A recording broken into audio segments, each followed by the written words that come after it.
इस उम्र में पढ़ने का भूत सवार है, बच्चे बड़े हो गए हैं, अब ये सब शोभा नहीं देता। घर संभालो, ये किताबें तुम्हारे लिए नहीं है। ये वो चंद वाक्य हैं जो दीपा भाटी ने हर रोज सुने। समाज अक्सर महिलाओं के लिए एक एक्सपायरी डेट तय कर देता है। शादी हो गई है, बच्चे हो गए हैं, अब सपने देखना बंद करो। लेकिन गाजियाबाद की दीपा भाटी के मन में कुछ और ही चल रहा था।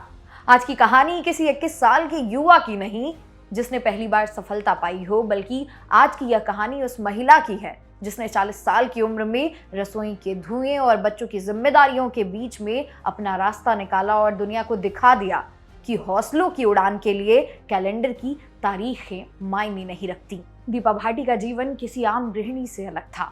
3 बच्चों की माँ, घर का सारा काम और परिवार की देखभाल। सुबह सूरज उगने से पहले रसोई की शुरुआत होती और रात के अंधेरे तक जिम्मेदारियां खत्म नहीं होती थी। लोग कहते थे कि जब बच्चे खुद पढ़ने की उम्र में हैं तो माँ क्या किताबें लेकर बैठी है। कई बार मन में सवाल आता था कि क्या मैं सही कर रही हूँ। लेकिन जब मैं अपने बच्चों को देखती तो मुझे लगता कि अगर मैं आज हार मान गई तो मैं उन्हें कभी भी सिखा नहीं पाऊंगी कि सपने देखना और उन्हें पूरा करना कितना जरूरी है।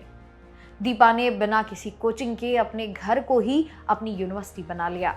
जब बच्चे सो जाते या जब घर में शांति होती तब दीपा का असली संघर्ष शुरू होता था।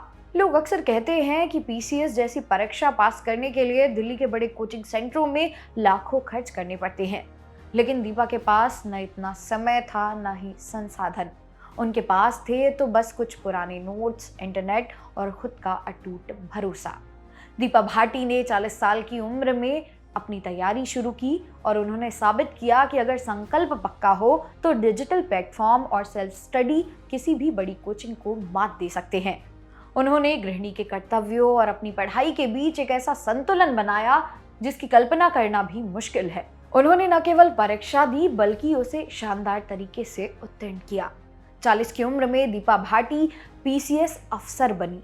यह सिर्फ एक पद नहीं, यह उन तमाम तानों का जवाब था जो उन्हें बरसों से सुनने को मिल रहे थे।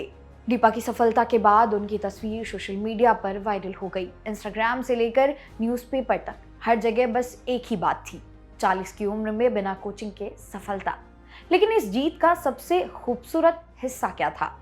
वो था उनके परिवार और उनके 3 बच्चों का गौरव। दीपा ने साबित किया कि एक माँ सिर्फ घर ही नहीं चलाती, वह पूरे परिवार के लिए प्रेरणा का स्रोत बन सकती है। उन्होंने उन हजारों महिलाओं को एक नई आवाज दी है जो शादी के बाद अपने सपनों को किसी अलमारी के कोने में बंद कर देती हैं। दीपा भाटी का कहना है कि सपने उम्र नहीं देखते, वे सिर्फ आपका हौसला देखते हैं। अगर आप खुद पर यकीन करना शुरू कर दें तो दुनिया की कोई भी दीवार आपको रोक नहीं सकती। दीपा भाटी की ये कहानी हमें सिखाती है कि शुरुआत के लिए कभी भी देर नहीं होती। चाहे आप 20 के हों या 40 के, आपकी मेहनत आपकी असली पहचान है। लेकिन उससे भी बढ़कर वह एक मिसाल है। चौका बर्तन करने वाली हाथ भी कलम पकड़कर इतिहास लिख सकते हैं। अगर आज आप भी किसी मोड़ पर आकर खुद को उम्र या समाज के बंधनों में फंसा महसूस करते हैं तो दीपा भाटी की मुस्कुराती हुई तस्वीर को देख लीजिए। क्या आपके पास भी ऐसा कोई सपना है जो अधूरा रह गया? क्या आप भी दीपा की तरह फिर से शुरुआत करने की तैयारी कर रहे हैं? अपनी राय कमेंट में ज़रूर बताएं। इसी तरह की और वीडियोस को देखने के लिए सब्सक्राइब करें जागरण जोश। मेरा नाम है मोनाली पांडे। मिलते हैं अगली वीडियो में।